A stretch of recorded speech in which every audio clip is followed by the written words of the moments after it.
Un jour, dans le futur, tu te réveilles seul. Tu découvres que tu es la seule personne au monde.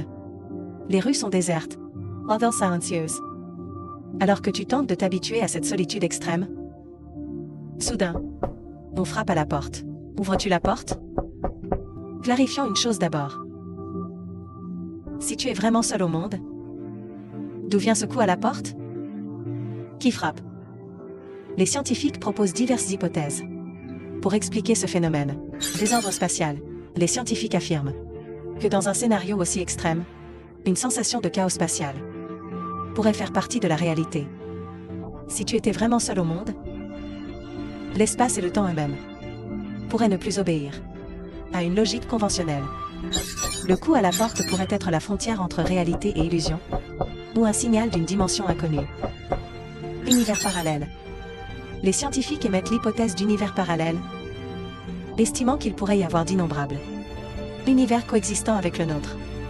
Chaque univers aurait sa propre histoire et version de la réalité.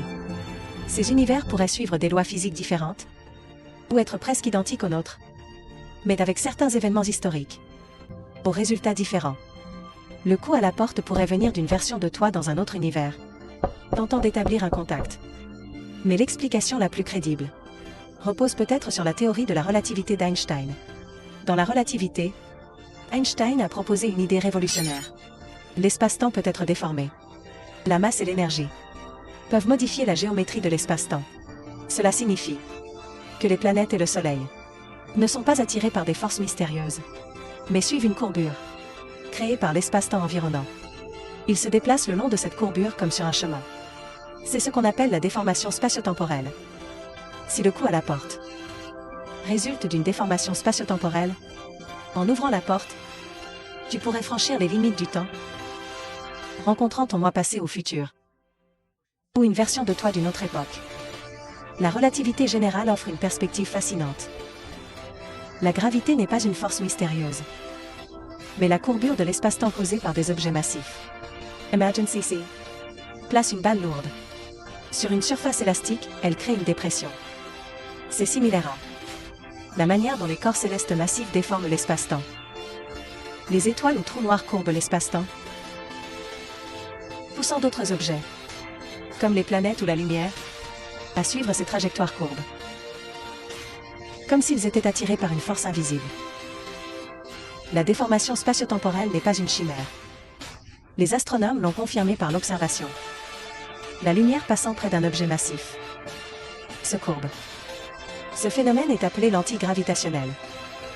Par exemple, nous utilisons la lentille gravitationnelle pour observer et étudier des galaxies lointaines. Les amas de galaxies massifs peuvent courber la lumière de galaxies plus éloignées, amplifiant et déformant leurs images. Cela soutient la théorie de la déformation spatio-temporelle. De plus, les systèmes GPS pour un positionnement précis doivent tenir compte de la courbure de l'espace-temps par la masse terrestre. Le temps sur les satellites diffère de celui au sol, en raison de la dilatation temporelle. Les trous noirs sont des exemples extrêmes de déformation spatio-temporelle. Autour d'un trou noir, l'espace-temps est si intensément déformé que même la lumière ne peut s'échapper. Cela explique pourquoi les trous noirs semblent totalement sombres. La lumière environnante est capturée par le trou noir. En outre, les trous de verre sont un autre concept lié à la déformation spatio-temporelle. Ils sont décrits comme des tunnels, reliant deux points éloignés de l'univers. Bien que théoriquement possible, nous n'avons encore observé aucune preuve de trous de verre. S'ils existent, ils pourraient permettre de traverser de vastes distances cosmiques. Théoriquement, créer une déformation spatio-temporelle suffisamment forte pourrait permettre de voyager le long d'une boucle temporelle fermée, rendant possible un retour dans le passé. Cependant, cette possibilité reste très lointaine. Elle pourrait engendrer des problèmes philosophiques et physiques, comme des paradoxes de causalité. Nous ne comprenons pas encore pleinement la déformation spatio-temporelle. À l'avenir, avec les progrès technologiques et une exploration cosmique plus approfondie, nous pourrions percer davantage de mystères. Nous pourrions même trouver des preuves ou des moyens de réaliser des voyages dans le temps et l'espace.